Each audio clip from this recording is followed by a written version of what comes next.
This is your Wednesday daily delivery. I'm Michael Rand. Glad to have you guys back for another day.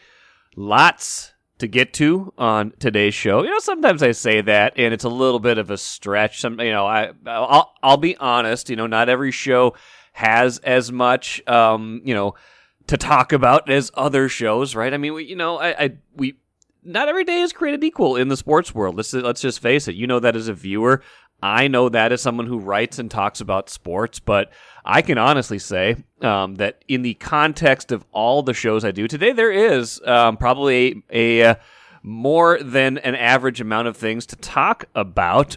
Karl-Anthony Towns will join me here in just a few minutes. Had a chance to catch up with Karl late last week after the news conference announcing his massive 4-year, $224 million max contract extension. And I found him to be very illuminating and thoughtful in the time I had with him. So I wanted to play that back for you and share that with you. Get to the Vikings. They open their first training camp practices today.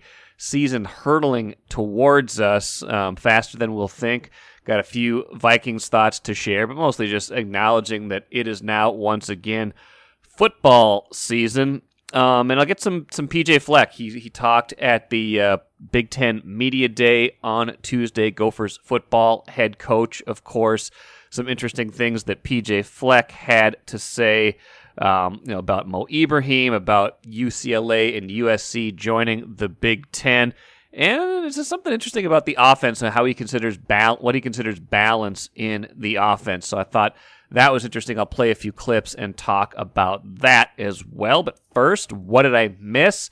We're going to start with the Twins today, not because 1 out of 162 is so much more important than anything else, but a couple things from Tuesday's 7-6 loss to the Brewers struck me. Number one, Miguel Sano back in the lineup, batting ninth, and was lifted along the way for a pinch hitter.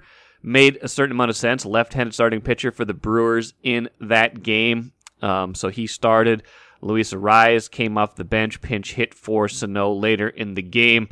Sano 0 for 2 in his limited work. Twins got up to a 1-0 lead with a massive Byron Buxton home run. It was like 450 feet almost to left field, and then rallied in the middle innings to take a 6-5 lead. I believe that was on a Gio Urshela home run, but couldn't hold on to it. Gave up the tying run pretty quick, and then Tyler Duffy in the ninth gives up the winning run, loads the bases on some hits, some walks, and then a sacrifice fly finishes things off. 7-6 Brewers. And unfortunately for the Twins, Cleveland and Chicago both won, so those leads over those two teams back down to 2.5 and 3, respectively, in the AL Central. So, that's going to be like that for a long time. Going to go be up, down. We'll see where they ultimately land after a little over 2 months, but two interesting things from the game. One, Byron Buxton and Miguel Sano back in the same lineup at the same time, ostensibly following each other since Buxton was hitting leadoff and Sano was hitting ninth, so kind of one right after the other in the order, even though it's, kind of got to go through once to get there. These two just represent such an era of Twins baseball, and this definitely feels like the last go-round for the era as a tandem, at least. Miguel Sano, was missing for most of this year, was terrible at the start of the year, then got injured, and the Twins really took their time bringing him back, if that's a polite way to say it. And he, did kind of an extended lead up to coming back, extended rehab, did very well in St. Paul, so that was a good sign, and he could do very well here, but this is the last guaranteed year of his contract. Next year, he has that $14 million player option, almost certainly will be declined by the Twins, and that could very well signal the end of Miguel Sano in Minnesota. And both he and Buxton came up in 2015.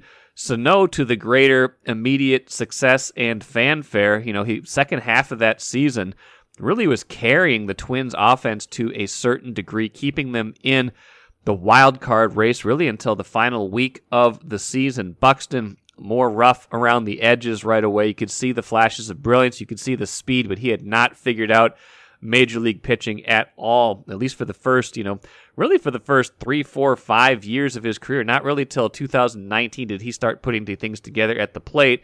And that was Sano's best season, that Bomba Squad year where he had a 900 plus OPS. I think he had 30 or more home runs. He was really locked in at the plate this year, and they've really been on divergent paths since then, even with Buxton struggling largely to stay healthy in that span. He has been the much more productive player during that stretch. Sano very hot and cold during that time. He'll run into a few, hit him out, and go through a week where he's on, but those weeks where he's on have not been able to offset those months that he's been off. So just kind of interesting to think about the hopes and dreams you might have had for these two players 7 years ago and kind of where we stand with them right now and how this is their last chance really to do something special, at least as a tandem. Second thought I had from the game is it only reinforces how much the Twins need some bullpen help at the trade deadline. And I'd say, winning the first 2 games out of the break, kind of ensuring that they're going to be still right there when the trade deadline rolls around early next week. That's just extra incentive. They need to go out and get some help, even if the bullpen wasn't the biggest problem in this game. You had Dylan Bundy gave up 5 runs in 4 innings. Bullpen gave up 2 runs in what amounted to be 4 2/3 innings. But Joe Smith gave up a run. Emilio Pagan and Griffin Jacks had clean innings, but Joan Duran pitched out of a big-time jam of his own making in the 8th where he gave up a hit and 2 walks, but got, a 32-pitch, scoreless, tense inning. And then Tyler Duffy, who has been very good lately, by the way, giving up the winning run in the 9th. They just need at least one more guy, one more, when you get into games like this, where you want to win every game, but when it's this close game against a good team, you need to be able to throw more quality arms out there and still feel like the next day you might be able to compete in the same way. And I feel like when they have to spend their bullpen like this, and really they threw probably their top guys, what they consider their top guys. They threw Duran, for whatever Pagan's faults are, he's pitched in a lot of high leverage situations. Griffin Jacks, Tyler Duffy, those are the guys they trust the most. They need more than that if they're going to meaningfully compete down the stretch, I feel like. I mean, they can try to piece this together. Maybe I'm not saying trade all their best prospects or even, a few of their best prospects for relief help, but they got to do something. They should be able to do something here at the deadline to reinforce a bullpen that really has been flagging lately, both from a standpoint of effectiveness and from a standpoint of how much work they have had to do. So let's keep an eye on that. They can kind of unload these guys again Wednesday when they play the Brewers again, because they had so many off days, and they had that extra off day Monday. They've got another off day Thursday. A very strange start to this second half of the season, but it's going to catch up to them at some point. They're going to have a bunch of games in the row, and they're not going to be able to do that, and they need more effective arms, and they need them very soon. MGM Wine and Spirits is the choice for savings, service, and a great selection of spirits, premixed cocktails, wines, and of course, ice-cold beers and hard seltzers. With over 30 locations throughout the Twin Cities and beyond, there's an MGM near you. Head to MGMWineandSpirits.com to find a convenient location in your area. Get social. Follow MGM on Facebook and Instagram for all the latest news and trends. Make great moments with MGM Wine and Spirits, your locally owned and operated choice for over 50 years. Save time, save money. Shop MGM. Like I said at the beginning of the show, Karl-Anthony Towns, Timberwolves, big man. We can't just call him a center now, and that's something we'll get into in a minute here when I talk to him. But with Rudy Gobert added to the Wolves, Towns figures to play a lot of power forward this year, an interesting development in his career. But a lot of things going in a good direction for Towns, especially relative to where the franchise was and where he was probably a year ago. So let's listen to my conversation now with Karl-Anthony Towns. Carl, big day for you. It's got to feel good, especially, just thinking about this, like this time last year, you guys are coming off, 23 and 49. nobody knows where anything is really going. How I want to take you back to that point first before we get to right now. Like, at that point, how, even though you've said all along you want to be part of this organization, how much harder is it at that point to see that reality being true when you guys just haven't had that success and there's been so much turmoil in this organization? Just belief, I always wanted, in my career, I've always wanted to take the tougher path. I felt that it's more rewarding. It gives me more of a challenge. It makes every day going to the gym, going to work more fun.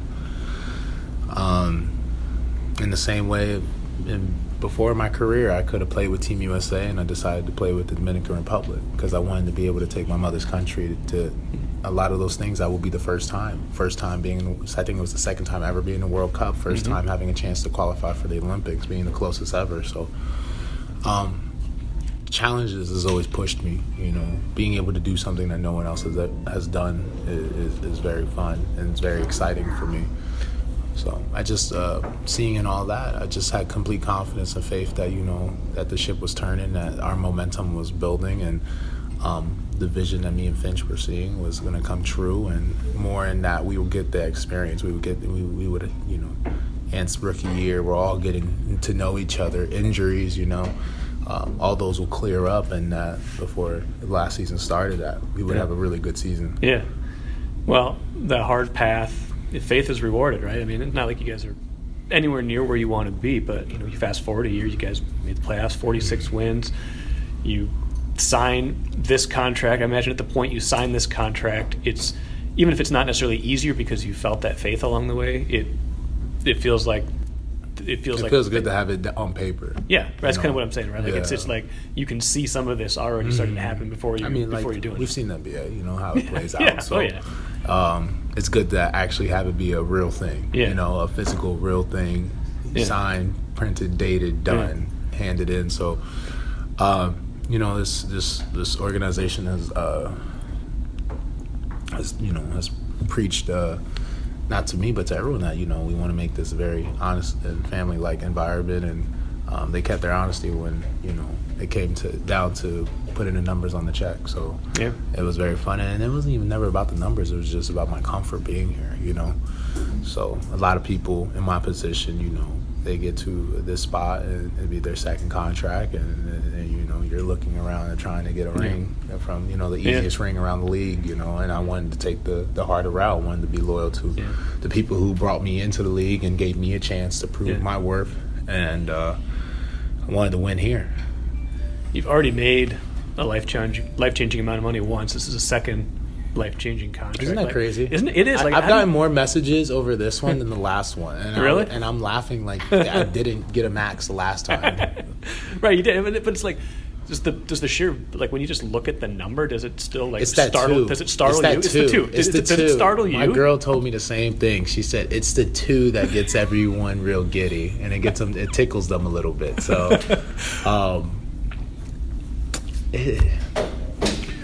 I never let money define who I was and how my life was going to be lived and how I wanted to be, perceived or anything like that. I just, it's just what my, the worth is. I feel like I put something into this game that no one else has, and there's things I could do that the game has never seen before, and I've done everything in my power and done what I was supposed to do to even be in a position like that. It wasn't given to me. Yeah, I didn't just get this money. I didn't get this contract because of a good smile. You have a nice smile. Yeah, it's not about the smile. It's about the work I've put in between the lines, and I put myself in position to do this. So I don't. It's not. Everything is life changing. There's. It could be no money and be a life changing moment. It could be life changing money. It could be anything. So if anyone knows that, I know that. So the money really don't mean anything to me. It was just about the comfort level, being with people, in this organization and this building that bring me happiness. And I felt, like I said up there, I felt home here. So I thought there was no reason to lollygag and waste time. Seems like you've built a lot of trust quickly with not just your head coach Chris Finch. That's been a little longer now. You've been with him from parts of 2 seasons now, but also Tim Connolly, and I'm sure that's got, that relationship will grow still, but, it sounds like you have a lot of faith in him, especially with this big offseason move with Rudy Gobert. Like, that's something where you could have said, like, hey, guys, I'm the center. Like, what's going on here? But you said, no, you've got this vision. This is this. Yeah, I see this. I've said since day one on record, and I've said it since before I got the max, when I had the max, that there's a reason why we all have jobs. Be a star in your role. My role is to be a star basketball player, to be the best basketball player I could be for this team, and to do whatever it takes to win in the Timberwolves jersey. So, there's people in the league we know that have made a lot of money because they're stars in their role. So I'm gonna let me be a star in my role as a basketball player, as a leader in the locker room, as someone who goes out there and will leave every single piece of me out there on the court. Because that's what that's a contractual obligation we made, but that's what a moral obligation I made to this organization as well. And for Tim, I want him to be able to feel very confident in his decisions and not feel like other players where he has to go through such a channel of yeses and nos and stuff. And I don't want to be part of that because that's not my role. That's not what I'm paid to do. I'm paid to be the best basketball player. So I've said that since day one. I've said it through everything like this. Everything that's happened has, is part of his master plan, and I'm just happy to be part of it. A couple more questions for you. Appreciate this. You said championship or bust out there, and I'm sure every player means that, but those words mean a lot when a franchise has never won a championship. You never won a championship, and when you make the trade that we've made, it's the reality. Okay. I'm not trying to sugarcoat. I don't want people to feel like, nah. I'm honest when I say stuff. So I think honesty is one of the things that's hurt me the most in some things. So. Like what? Just being honest, just being who I am, never wavering about who I was. That's hurt you said? Yeah, just being me. Okay. I think that being me, I think is misunderstood by people sometimes and stuff like that. And then when I'm honest, it's probably not. Sometimes it's sometimes hard to accept truth. Yeah, okay. So, it's championship or bust. You make a trade like the way we've made it. You got to think that. That's really what's on the table. I don't think the fans will be accepting of a third round elimination, second round elimination. Second round or bust. Yeah. Oh, wow, we got first round. Got to game 7 and lost. That's not acceptable. So let's be real. The proof, the standards are high. The pressure's high, and that's when we all should love to play basketball even more. Along those lines, you guys, 6 games against Memphis this past year. This is my final one for you. Like, as you grew through that, like what, you've added more pieces. Obviously, what else has to happen? What else do you learn? How else does that growth take place aside from just the players you're adding? I think that if you've seen anything with the Warriors, you've seen anything with these championship teams. They've had time with each other. Yeah. They've had time to grow. They've had time to get on a wavelength that can't be matched by any other team. That comes with continuity, that comes with unity, that comes with time.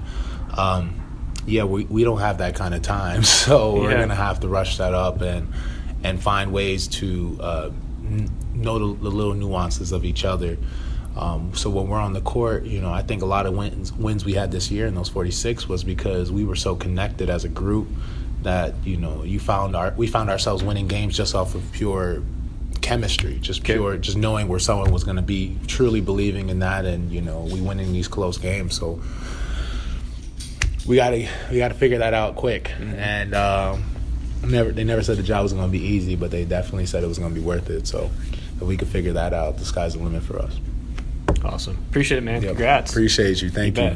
Like I said, I found a lot of what he had to say pretty interesting. I thought just kind of the riff on the money and how the 2 is probably the thing that catches people off guard. I thought that was kind of illuminating and kind of true. I hadn't really thought about it that way necessarily until he said it, but that to me was interesting, that when you put a 2 at the start of a 9-figure contract, it catches people in a certain way that they didn't get caught when it was, only in the 100 millions and not the 200 millions.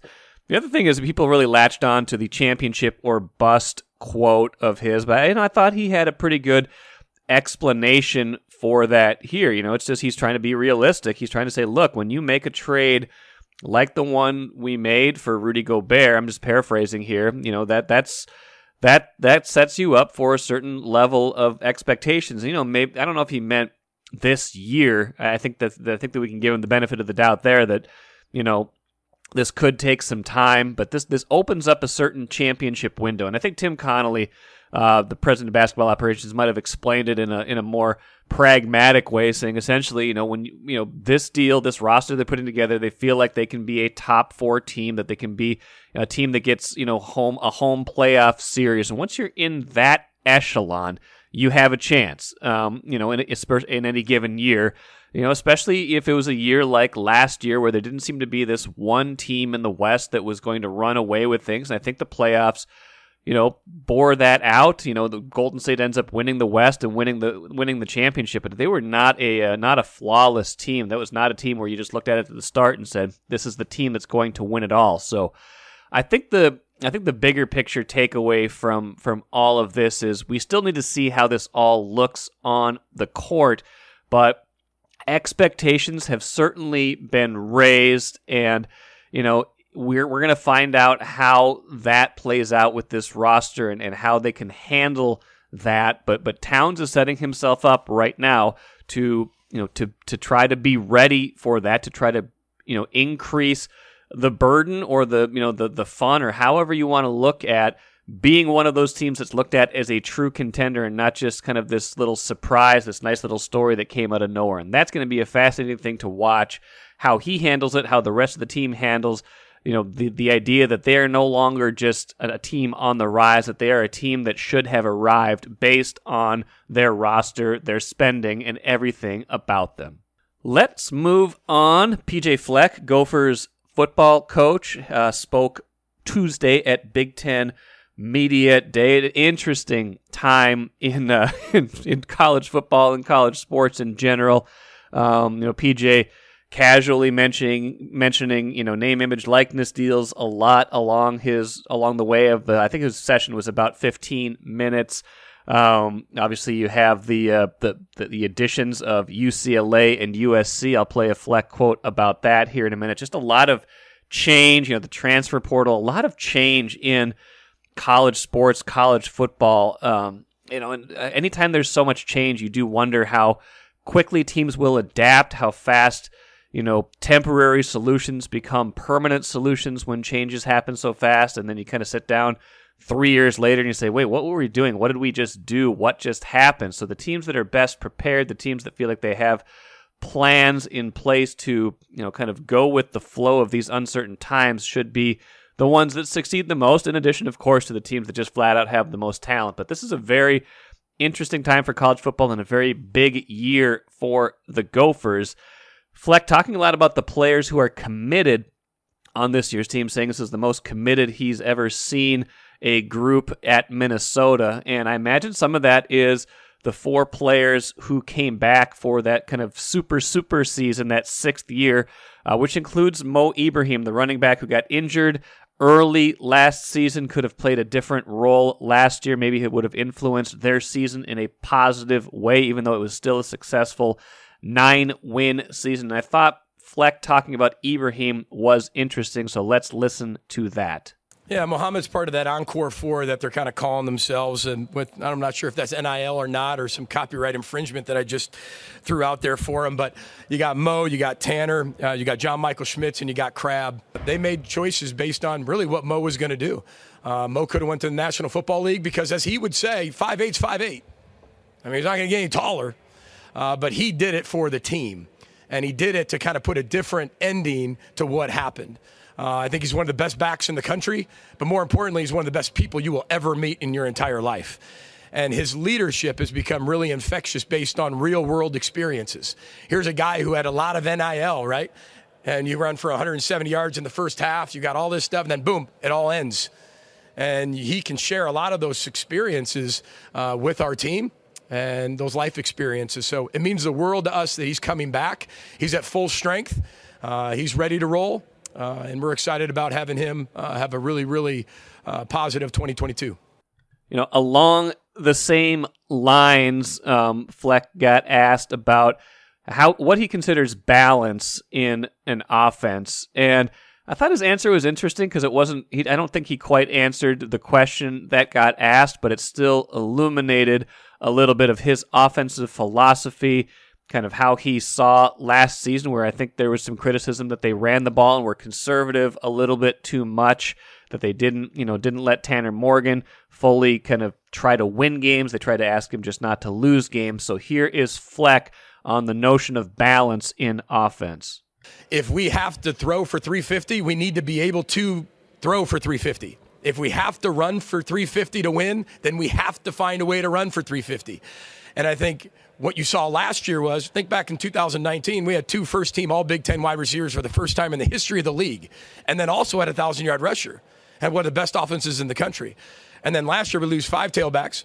4 of our receivers missed 3 to 4 plus games, and everybody says, what happened? And we still won 9 games.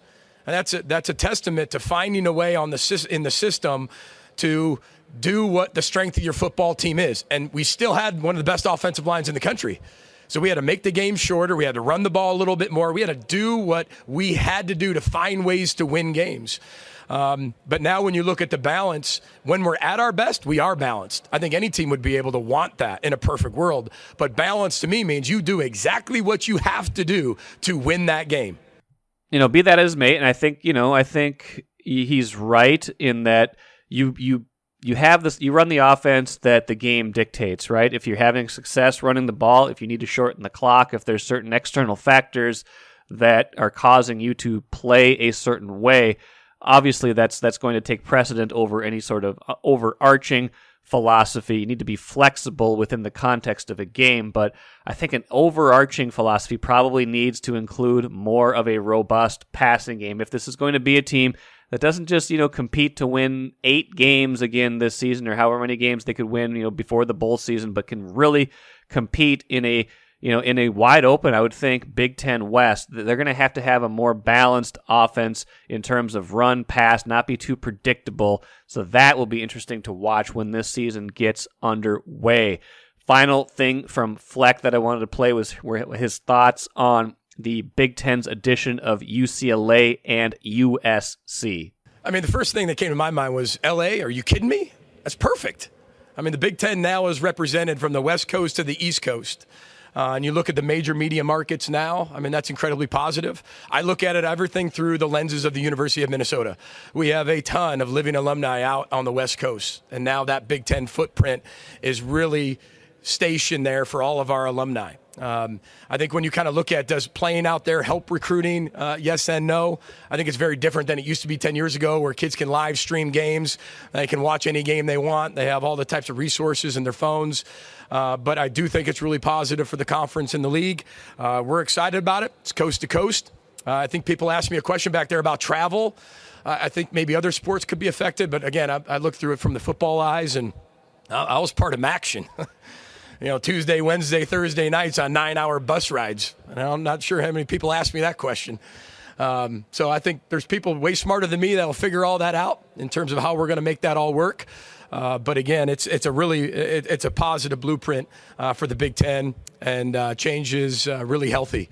And it's a big change, and we're excited about having the LA market into the Big Ten. And I thought that was a good answer, a diplomatic answer, but I also always, alarm bells go off whenever someone says, well, let the people who are smarter than me figure that out. That always means to me, we have no idea how this is going to work exactly. So that's probably honest too. We don't know exactly how the travel is going to work in these scenarios, especially for, sports that don't have the budgets of college football. It's a lot of travel, a lot of potential midweek travel. Potential fun travel, let's be honest, like, going to USC, going to Los Angeles at any point is going to be a boon and perhaps a selling point, but it is going to stretch the notion of student athletes a lot of times. Let's finish with the cooler. Vikings open practice today. First attended practice, I think, is this weekend. Some interesting questions, as always, as camp opens, some positional battles, things like that. But the thing I'm most curious about is how a largely same or similar roster, at least with a lot of the core players, including Kirk Cousins, how that can either be different or how much it will be the same outcome-wise with a new regime in place.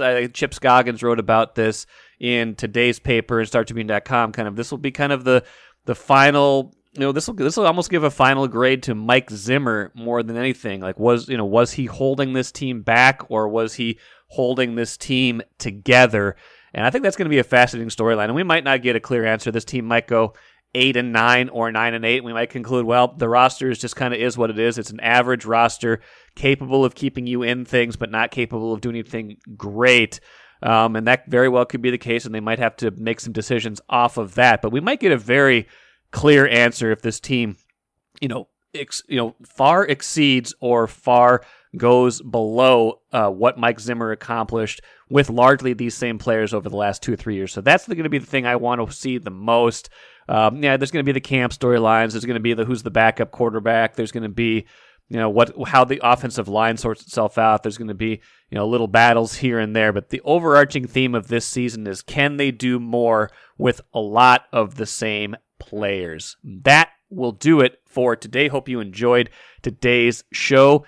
Dan Minnesota, author of the new book, A Slapshot in Time, about the Minnesota Fighting Saints, will join me on Thursday's show. Fun conversation with him, a fun era of old-time hockey, so I hope you enjoy that conversation. Enjoy the rest of your beautiful Wednesday outside.